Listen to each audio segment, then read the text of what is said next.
Bem, retomando a nossa questão, a questão toda, então, passa pela leitura do inciso 1º do artigo 1329. Reparem que o Código Civil vai dizer, aliás, eu devia ter copiado o caput de 1829, a sucessão legítima defere-se na ordem seguinte. Inciso 1º, aos descendentes em concorrência com o cônjuge sobrevivente. Reparem que a redação é bastante precisa até aqui. Professor Simão, a regra no sistema brasileiro é que cônjuge e descendentes dividem herança? Claro, porque a lei diz aos descendentes em concorrência com o cônjuge.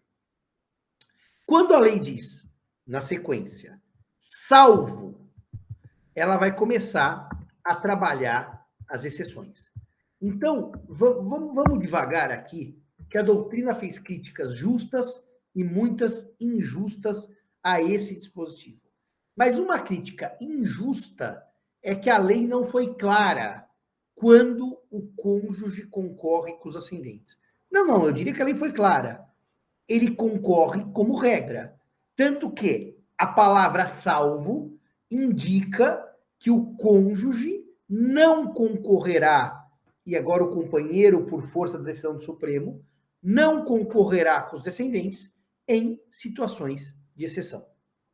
Então, a primeira situação em que o cônjuge não concorre, leia-se, vai tudo para os descendentes, leia-se, o cônjuge não concorre e vai toda a herança para os descendentes, é no caso do cônjuge ser casado com o outro pelo regime de comunhão universal de bens. E por que no regime de comunhão não há concorrência e a herança vai toda para o cônjuge, para os descendentes, e não para o cônjuge superstite? Porque nessa hipótese, o viúvo ou viúva, seja companheiro ou companheira, casado ou em união estável, já tem a meação. O regime de comunhão universal gera meação. E se já há meação, por força do regime, não há concorrência com descendentes. Não há concorrência com descendentes. A ideia aqui é que, como o cônjuge já é meeiro, na morte ele não fica amíngua, ele não ficará desassistido, desamparado, porque ele já tem a meação. É por isso que, havendo meação, não há concorrência com os descendentes. O segundo regime em que não há concorrência com os descendentes é o regime de comunhão parcial de bens, em que o falecido não tenha deixado bens particulares. Se eu me caso por comunhão parcial de bens, eu tenho bens só meus, particulares, e bens comuns. Então, vamos dar um exemplo. Se eu me caso por comunhão parcial de bens, e eu não tinha bens anteriores ao casamento, não recebi bens por doação ou por herança, sucessão, e tudo que eu tenho foi comprado após o casamento, esses bens são bens comuns. Então, aqui não é família, eu vou dar só uma pincelada. Os bens comuns são aqueles adquiridos onerosamente no curso do casamento ou da união estável. Esses bens, que são comuns, quando eu morro, o meu cônjuge ou meu companheiro já tem a meação. E como há meação, porque os bens são comuns, são adquiridos onerosamente no curso do casamento da união estável, não há concorrência com os descendentes. Reparem que comunhão parcial de bens, em que todos os bens são comuns, equivale em termos lógicos à comunhão universal, porque não há bens particulares. Então, tanto na exceção número 1, comunhão universal, quanto na exceção número 2, comunhão parcial sem bens particulares, os bens são todos comuns. Se os bens são todos comuns, há ameação. Se há ameação, não há concorrência com os descendentes. Se algum aluno ou alguma aluna que estiver me assistindo no YouTube pensar, não, professor, tem meação, então o cônjuge herda a meação. Bom, aí é um erro grave de direito de família. O cônjuge ou companheiro que é meeiro não herda, ninguém herda a meação. Meação eu tenho porque eu tenho um regime de bens que permite a meação. Se vocês confundirem herdar meação, aí realmente a aula vai para o buraco. Porque eles vão dizer, ele herda a meação. Não, ele já é titular do direito à meação. Portanto, se ele já é titular do direito à meação, o viúvo ou viúva, a outra metade do falecido vai só para os descendentes. Então, vocês podem pôr bem grande aí no Código Civil. Quais são as duas primeiras exceções em que não há concorrência? Quando o falecido é casado por comunhão universal ou comunhão particular, ou comunhão parcial, sem bens particulares. Porque como há meação, não há concorrência. Como há meação, não há concorrência. Todos os bens vão para os descendentes. O cônjuge nada herda. E a terceira hipótese, em que o cônjuge nada herda e vai tudo para os descendentes, é a hipótese de separação obrigatória. Separação obrigatória. Então, o número 3, em que o cônjuge nada herda, em que os bens vão todos para os filhos, é o de separação obrigatória. Separação obrigatória é aquela imposta por lei, com o objetivo de proteger certas pessoas. O exemplo mais comum é dos maiores de 70 anos. Também aqui não é curso de família para eu criticar o artigo, dizer se ele é bom, se ele não é bom, se ele é constitucional, se ele não é constitucional, porque o curso não é de família. Mas, de qualquer maneira, os alunos que estão com o Código Civil aberto e eles procuram o artigo 1640, parágrafo único, eles vão ter uma surpresa. Porque o 1640, parágrafo único, vai dizer algo que não é o que se refere o 1829. O artigo 1640, parágrafo único, vai dizer o seguinte: poderão os nubentes no processo de habilitação optar por qualquer dos regimes que esse código regula. Bom, isso não é separação obrigatória. Não, a separação obrigatória não está no 1640, parágrafo único. Ela está no 1641. Houve um erro de remissão. E o 1641 tem as 3 hipóteses de separação obrigatória, inclusive a da pessoa de mais de 70. Bom, deixa eu fazer uma explicação para os senhores. Qual que é o problema do erro de remissão?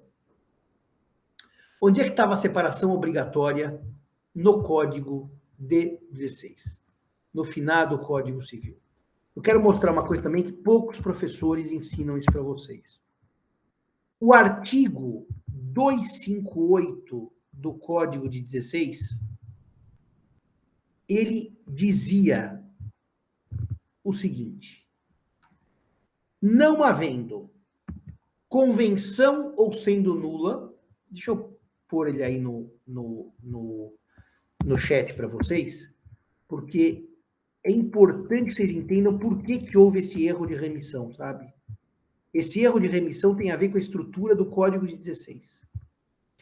O artigo 258 do Código de 16, ele então trazia no caput dele a seguinte regra: não havendo convenção ou sendo nula, vigorará quanto aos bens entre os cônjuges o regime da comunhão universal.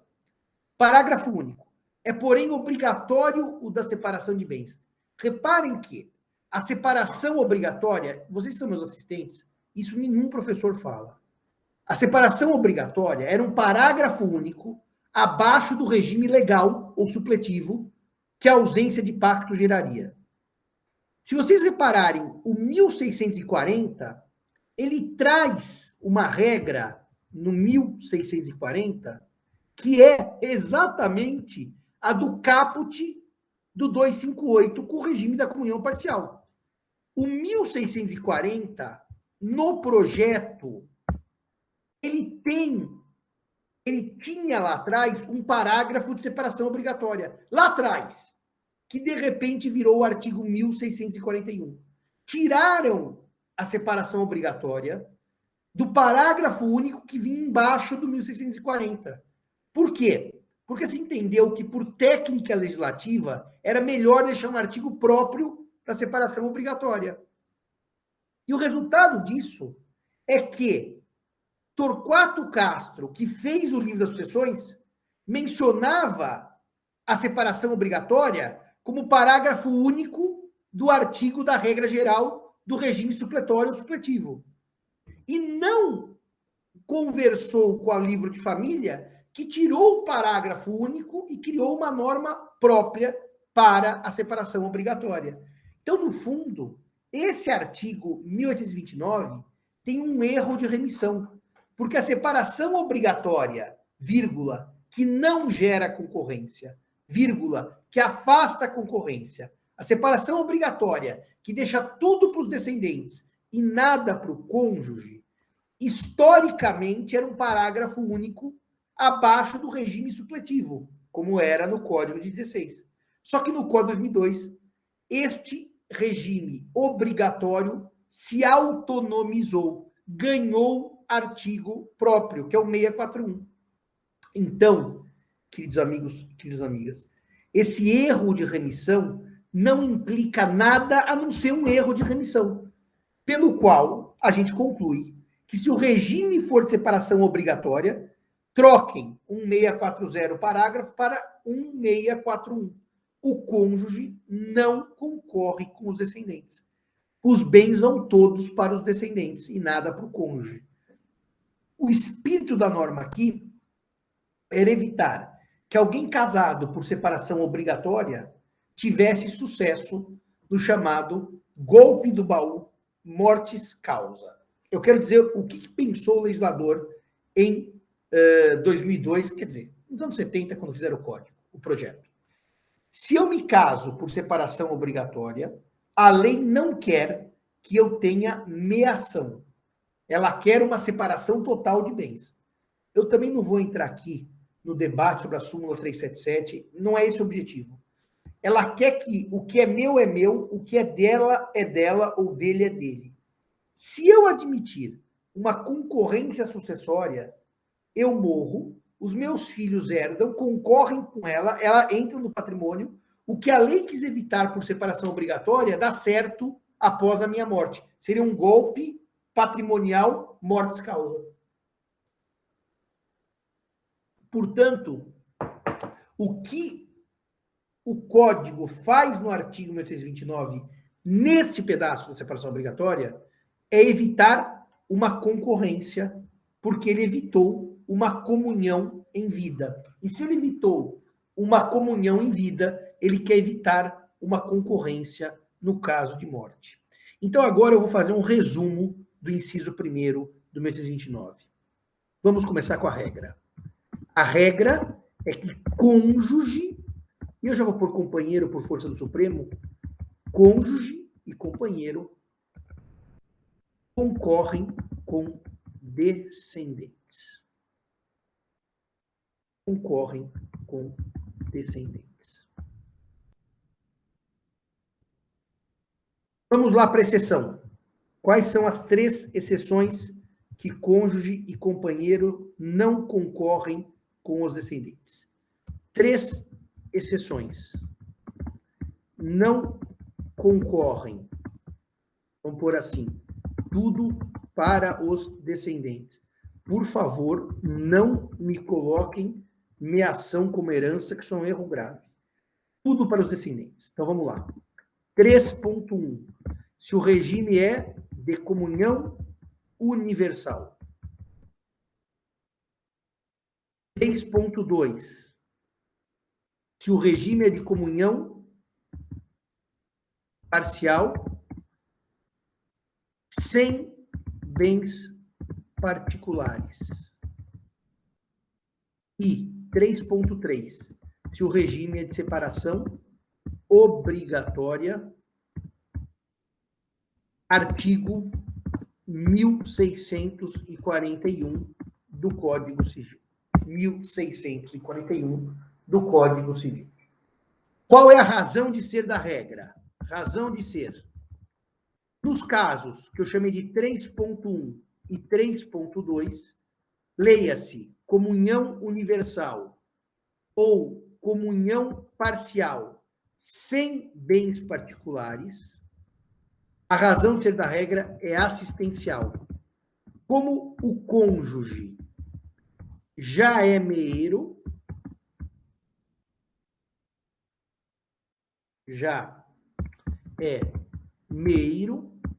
não concorre.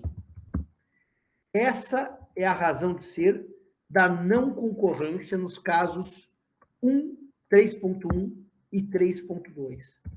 E a razão de ser do 3.3 é evitar condomínio após a morte,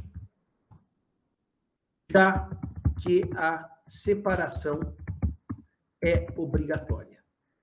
Muito bem, estas são as causas que impedem a concorrência, sendo que, se eu tenho 3 exceções, uma questão básica de hermenêutica é que o que não está na exceção está na regra. Então, em todos os demais casos, à exceção desses 3 que eu indico, há concorrência.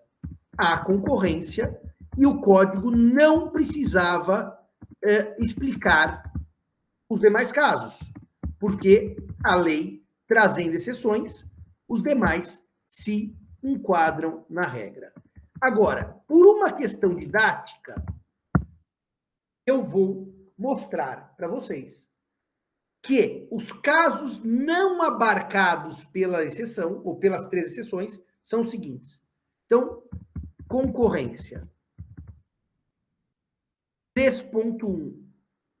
Eu vou falar também, eu vou chamar de 3.1 porque são 3 casos também de concorrência. Concorrência em 3 situações. Vamos fazer agora o que não estava nas exceções. Então, aqui, o cônjuge concorre com os descendentes, dividem a herança. No regime da chamada separação convencional de bens. Separação convencional de bens nasceu, por óbvio, de um pacto antenupcial. 3.2. Concorre, divide herança. Depois eu já acabo de digitar e já ponho na tela para vocês copiarem. Nupcial. Depois, 3.2. Participação final nos aquestos. Também nasceu do pacto, por óbvio. E terceira e última, 3.3. Comunhão parcial de bens com bens particulares. Com bens particulares. Essas 3 hipóteses, e eu vou repetir, gente, todas as hipóteses que não estão na exceção estão na regra. Mas eu só alertei especificamente essas três, porque são os regimes que são aqueles que não estão na exceção.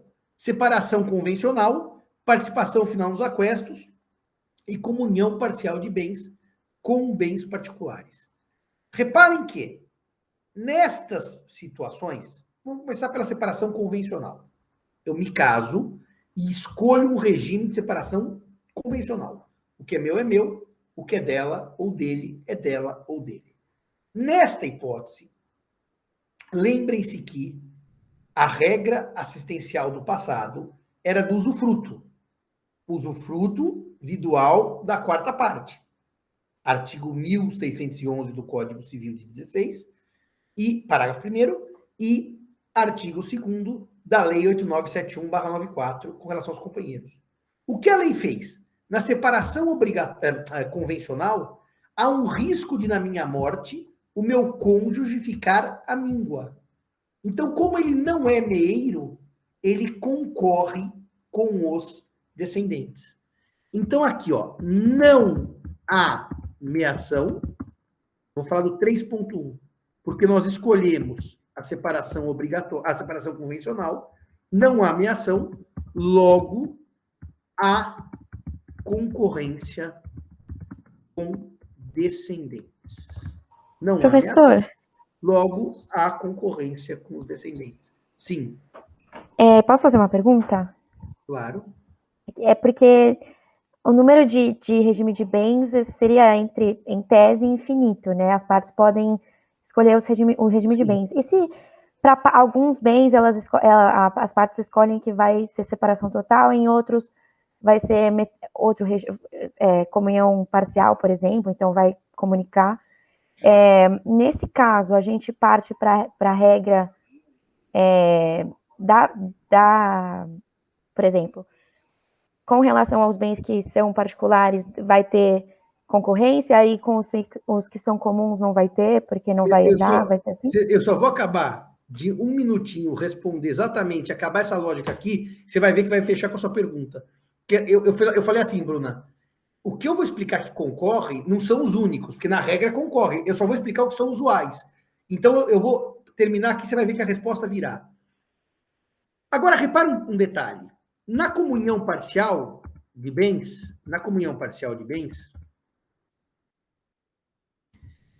eu falei que concorre, gente, concorre quando há bens particulares.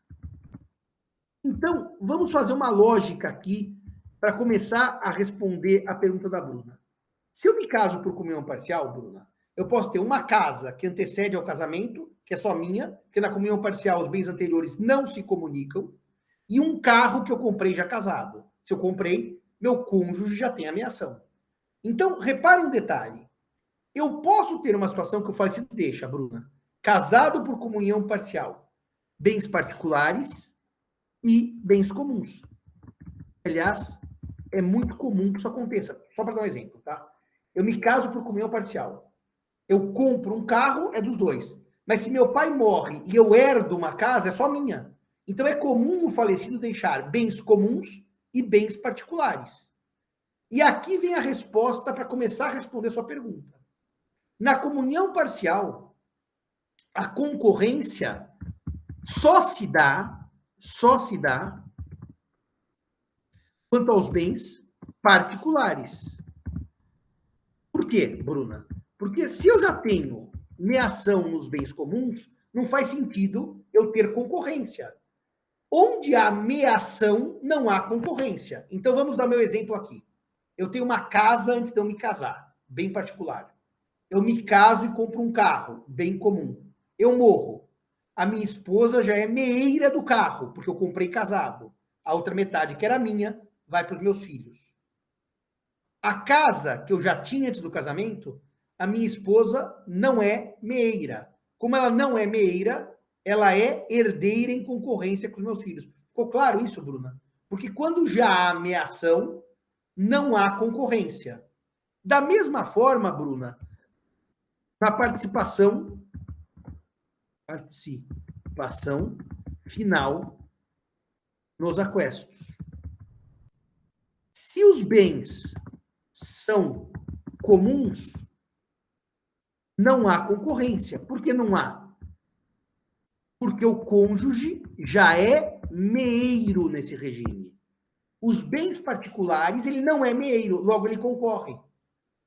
A estrutura do sistema jurídico, e agora eu vou responder para a Bruna, ela é muito mais simples do que esse bando de detalhes que a lei criou. Ela dizia assim, Bruna, independentemente do regime de bens, haverá concorrência sobre os bens particulares e não sobre os bens comuns. Isso responde sua pergunta. Vamos imaginar que a gente faça um pacto antinupcial, Bruna, e diga assim, eu quero me casar por comunhão universal, aquela mais ampla possível, menos, Bruna, com exceção à fazenda Olhos d'Água, que essa é só do marido. Por quê? Porque nós quisemos tirar da comunhão a fazenda. Plenamente lícito, plenamente possível. O marido morre. 99% do patrimônio é comum. A mulher já é meeira. Logo, ela não concorre com os filhos. Tudo vai para os filhos. E a fazenda Olhos d'Água, que o pacto extirpou da comunhão? Ela é meeira? Não. Logo, ela concorre. A sua resposta, Bruna, foi um tema que... Puta, isso me dá uma saudade do Zeno. Nós estávamos jantando no Insalato um dia, ele falou, Simão, tem comunhão universal com bens particulares. Posso te dar um exemplo, Bruna? O pai doa para a filha uma casa com cláusula de incomunicabilidade. A casa é só da filha, mesmo casada por comunhão universal. Ela morre, o marido concorre com os filhos? Concorre, porque o bem é particular. E eu me lembro até que o saudosíssimo Zeno disse assim, pô, ninguém escreve isso nos livros, Simão. Eu falei, eu escrevi, Zeno, no livro que você prefaciou, tá aqui, páginas tal. Ele sempre falava para mim, tu é sabido, hein, Simão, tu é sabido. Porque, veja, Bruna, a questão é mais complexa se a regra é concorrer, regra, e a exceção é não concorrer, a regra é que toda vez que houver bens particulares, não há ameação, logo a concorrência. Sabe qual que é a única situação de exceção? Na separação obrigatória, que a lei não está nem aí se é comum ou se não é comum. Na obrigatória não concorre nunca. Então, eu vou resumir agora a aula a partir da pergunta da Bruna. Professor, quando é que há concorrência? Sempre sobre os bens particulares. Nunca sobre os bens comuns. Exceção, separação obrigatória, que não concorre nunca sobre nada, porque a separação é obrigatória. Então, meus amigos e minhas amigas, o que o código quis dizer com todo esse blá blá blá? Só haverá concorrência sobre os bens em que não há meação. Havendo meação, não é concorrência, não há concorrência e o falecido deixa diretamente para os descendentes. Fechou, Bruna? Deu lógica? Eu queria só dizer para vocês o seguinte: vocês podem gostar ou não da lógica que o código tem, tá? A premissa é certa ou errada, mas só não digo que o código não tem premissa. Isso é uma crítica injusta ao código. Você pode dizer assim, eu não acho correto o código ter feito isso, mas o código fez pensando que ele precisava garantir subsistência para quem não tinha ameação. Gente, amigos, amigas, o código fez exatamente o que fez o código de 16. Só que de outra maneira. Ao invés de dar usufruto, deu propriedade. É a mesma lógica. Para o cônjuge superstite, e o STF ampliou para o companheiro, não ficar desamparado, onde há ameação, não há concorrência com os descendentes. Onde não há ameação, há concorrência com os descendentes. O Zeno também gostava de fazer aquela piadinha, quem meia não herda, quem herda não meia, ele dizia, não pode trocar as letras, que senão vai dar problema. Mas essa piadinha eu não gosto muito, por uma razão muito simples. Não é quem meia não herda, é quem meia não concorre com os descendentes, porque já é meiro. Porque não herda dá um problema com o inciso 3º do código. Em suma, meus amigos e minhas amigas, quando o cônjuge é meeiro por força do regime de bens, seja o regime da comunhão universal, Bruna, seja os bens comuns da comunhão parcial, ou seja, bens comuns no regime híbrido, ou seja, qualquer tipo de bem comum, eu sou meeiro, eu não concorro com os descendentes. Eu não sou meeiro, eu concorro com os descendentes. Salvo na separação obrigatória, que eu não concorro nunca, é tudo dos descendentes. E aí fechamos o assunto. Uma nota precisa ser feita sobre isso. Uma nota. O STJ não leu assim a lei. O STJ fez uma leitura exatamente antagônica a essa no recurso especial 992-749, barra Mato Grosso do Sul. Mas deixa eu só ver uma coisa para vocês. Essa leitura foi feita em 2007. E ela prevaleceu até 2015. Então, por favor, muito cuidado, porque eu não vou gastar tempo dizendo que achava o STJ, porque ele não acha mais.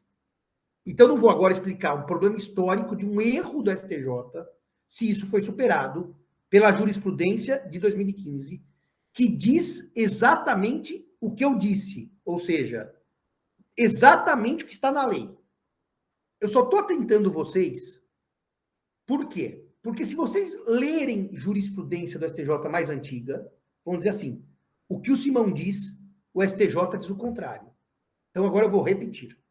Entre 2007 e 2015, o STJ tinha uma opinião contra a legem, contra o texto do Código Civil, que foi aplicada em desgraça de muitos casos concretos, mas essa orientação errada não mais persiste desde 2015. Portanto, eu não vou explicar as decisões erradas, porque elas ficaram na história da leitura do dispositivo.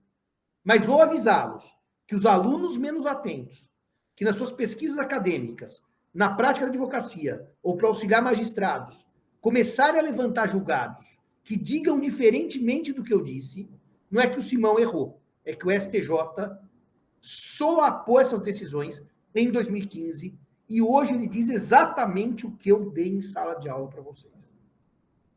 Isso é tão interessante, é que eu vou fazer uma notinha histórica. Eu e o professor Zeno,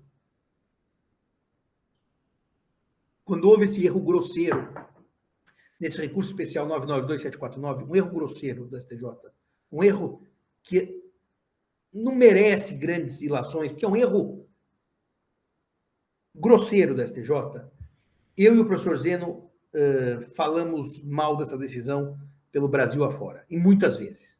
E dissemos que havia um erro da STJ. E esse erro foi repetido em outras decisões, até que em 2015, finalmente, o STJ seguiu a lei e seguiu o Código Civil. E foi interessante que o ministro que puxou essa virada do STJ para seguir a lei, para abandonar esse erro 2007-2015, foi o ministro João Otávio Noronha. Em 2015, logo após essa virada, a virada foi acho que em maio de 2015, houve uma jornada de direito civil e eu e o professor Zeno encontramos no restaurante do almoço o ministro Noronha. E nós estávamos caminhando e o ministro Noronha olhou para mim e para o professor Zeno, falou, professor Zeno, professor Simão, estão agora mais felizinhos que o STJ mudou a jurisprudência e segue agora o texto do Código Civil? Pô, vocês fizeram críticas fortes, hein, pesadas. O fato é que, nesse ponto, o professor Zeno mudou a leitura do STJ para seguir o texto da lei. Então, para acabar a aula de hoje, quando há concorrência, é porque não havia meação. Porque se houver meação, não há concorrência com os descendentes. E, portanto, qualquer leitura que façam, antagônica a essa, por decisões do STJ, são decisões superadas, abandonadas, quando a segunda sessão, que reúne a terceira e a quarta turma, uniformizou jurisprudência seguindo o que eu disse na aula de hoje. Quem adotar tese antiga do Código Civil vai se dar mal, porque leu o STJ numa leitura superada, histórica, datada, que não mais tem aplicação atual. Sim, eu posso disponibilizar no Moodle os diagramas. Eu posso sim. Quando acabar a sessão legítima, eu ponho no Moodle os diagramas. Dito isto, eu expliquei para vocês a concorrência sucessória do cônjuge com os descendentes do falecido. Na aula que vem, eu vou responder se ele concorre, quanto ele recebe. Aí eu vou explicar o artigo 1832 do Código Civil. 1832. Quando concorre 1829, inciso 1º. E quanto recebe 1832? Mas isso é tema do nosso próximo encontro, na próxima segunda-feira. Meus queridos e minhas queridas, bom feriado amanhã, aproveitem, descansem e nos vemos segunda-feira no mesmo bate-horário, no mesmo bate-local. Aos meus assistentes e monitores, muito obrigado, um grande abraço a todos e todas. Tchau, tchau, meus amigos. Um abraço. Abraço, até a próxima.